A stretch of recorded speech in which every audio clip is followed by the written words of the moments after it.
വിവാദങ്ങളിൽ പ്രതികരിച്ച് കൃഷ്ണകുമാറിന്റെ മകളും social media ഇൻഫ്ലുവൻസറുമായ Diya Krishna ജാതീയതയെ മഹത്വവൽക്കരിച്ചുകൊണ്ട് മുൻപ് കൃഷ്ണകുമാർ നടത്തിയ ഒരു പ്രതികരണത്തിന് സമാനമായി ദിയ കഴിഞ്ഞ ദിവസം പ്രതികരിച്ചിരുന്നു.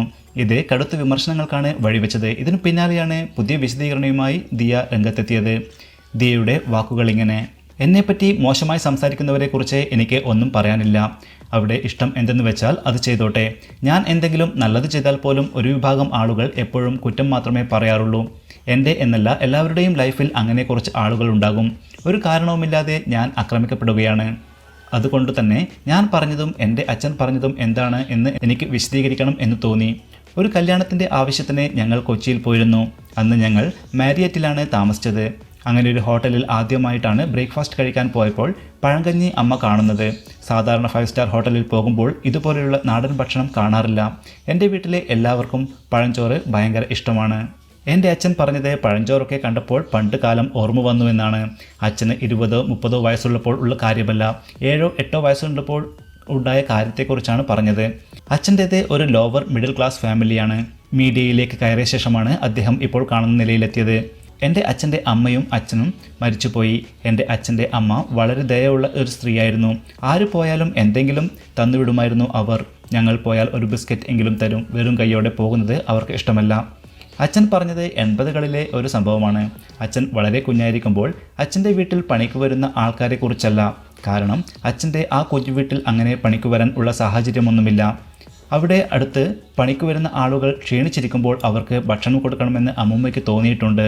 ഒരു ലോവർ മിഡിൽ ക്ലാസ് ഫാമിലിയിൽ ആകുമ്പോൾ ഒരുപാട് പേർക്കൊന്നും ഭക്ഷണം കൊടുക്കാൻ പറ്റുന്ന പ്ലേറ്റോ ഗ്ലാസോ പാത്രങ്ങളോ ഒന്നും ഉണ്ടാവില്ല. പണമുള്ള ഒരാളുടെ വീട്ടിലാണെങ്കിൽ നമുക്ക് പാത്രമോ ഇലയോ എന്തെങ്കിലുമൊക്കെ കൊടുക്കാം.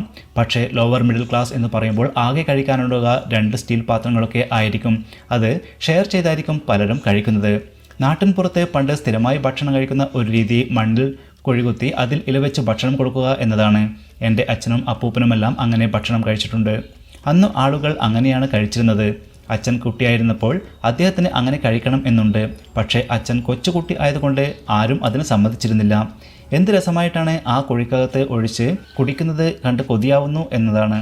7-8 വയസ്സ് പ്രായത്തിൽ ഒരു കൊച്ചുകുട്ടിയായിരുന്ന അച്ഛൻ തോന്നിയ ഒരു ആഗ്രഹമാണ് അച്ഛൻ ആ വീഡിയോയിൽ പറഞ്ഞത്. അല്ലാതെ താഴ്ന്ന ജാതിക്കാരെ തറയിലിരുത്തി കുഴികുത്തി ഭക്ഷണം കൊടുത്തു എന്നല്ല എൻ്റെ അച്ഛൻ പറഞ്ഞത്. എൻ്റെ വീട്ടിൽ അച്ഛനായാലും മറ്റുള്ളവർ ആരായാലും ആരും ഒരു ഫ്രണ്ടിനെ ചൂസ് ചെയ്യുന്നത് പോലും നിങ്ങൾക്ക് കാശുള്ള വീട്ടിലെ കുട്ടിയായോ എന്ന് ചോദിച്ചിട്ടല്ല. ഇതിനിടെയാണ് എൻ്റെ അച്ഛനോട് ഞങ്ങളോടോ പ്രശ്നമുള്ള ചില ആളുകൾ ട്വിസ്റ്റ് ചെയ്തു വേറെ രീതിയിൽ ആക്കി പ്രചരിപ്പിച്ചത്. അവർ എന്താണ് ഉദ്ദേശിച്ചത് എന്ന് എനിക്കറിയില്ല. ഒരു പാവപ്പെട്ട വീട്ടിലെ കുട്ടിയായ അദ്ദേഹം എങ്ങനെയാണ് മറ്റുള്ളവരെ പാവമായി കാണുന്നത്? എൻ്റെ അച്ഛൻ കൊട്ടാരത്തിൽ വളർന്ന ഒരു തമ്പുരാൻ പയ്യനല്ല. ഈ വിഷയത്തിൽ എൻ്റെ പല അഭ്യുതാകാംക്ഷികളും എന്താണ് സംഭവിക്കുന്നതെന്ന് ചോദിക്കുന്നുണ്ട്. നിയമപരമായി പോകാൻ ചിലർ പറയുന്നുണ്ട്. എന്നാൽ കോളേജിൽ പഠിക്കുന്ന പെൺകുട്ടികൾക്കും പയ്യന്മാർക്കും എതിരെ അങ്ങനെ കേസൊക്കെ കൊടുത്ത് അവരുടെ ഭാവി നശിക്കാൻ കാരണമാകും. അവർ തെറിയും പറഞ്ഞു പോകട്ടെ. ഇന്നവരെ ഞാൻ വെറുതെ വിട്ടതുപോലെ നാളെ അവരെ മറ്റൊരാൾ വെറുതെ വിടണമെന്നില്ല. ഒരാളെക്കുറിച്ച് വിമർശനം ഉന്നയിക്കുമ്പോൾ അതിൻ്റെ യാഥാർത്ഥ്യം എന്തെന്ന് തിരിച്ചറിയണം. എൻ്റെ വ്ളോഗിനകത്ത് അച്ഛനോടൊപ്പം പ്രാവിന് തീറ്റ കൊടുക്കുന്ന വീഡിയോയിൽ അയ്യോ ഇതിന് തറയിലിട്ട് കൊടുത്തത് കൊണ്ട് പ്രശ്നം ആകുമോ എന്ന് ചോദിക്കുന്നുണ്ട്. ഞാൻ ആരുടെയും ജാതിയോ മതത്തെയോ താഴ്ത്തി പറഞ്ഞിട്ടില്ല. ഞാൻ പറയാൻ ശ്രമിച്ചത് എൻ്റെ അച്ഛൻ്റെ ഒരു കൊതിയെപ്പറ്റി പറഞ്ഞതാണ്. അദ്ദേഹം അത് പറഞ്ഞപ്പോൾ ട്വീറ്റ് ചെയ്തവർ ഞാൻ പ്രാവിനെ ഭക്ഷണം കൊടുക്കാൻ പറഞ്ഞതിൽ എന്നെ ടാർഗറ്റ് ചെയ്യുമോ എന്നതായിരുന്നു എൻ്റെ ഭയം. പ്രാവിന് അങ്ങനെ ഭക്ഷണം കൊടുക്കാൻ പറ്റൂ. എല്ലാ കാര്യത്തിലും ട്വീറ്റ് ആൻഡ് ടേൺ ചെയ്ത് നെഗറ്റീവായി എടുക്കരുത്. ജാതി നോക്കി ഞാൻ ആരെയും തിരഞ്ഞെടുക്കാറില്ല. ട്വീറ്റ് ചെയ്ത ഈ സംഭവം ആരെയെങ്കിലും വേദനിപ്പിച്ചെങ്കിൽ ക്ഷമ ചോദിക്കുന്നു. ജീവിക്കുകയും ജീവിക്കാനും അനുവദിക്കൂ, ദിയ വീഡിയോയിൽ പറയുന്നു. ദിയ പറഞ്ഞ കാര്യങ്ങളിൽ നിങ്ങളുടെ അഭിപ്രായം എന്താണ്? തീർച്ചയായും കമൻറ്റ് ചെയ്യുക.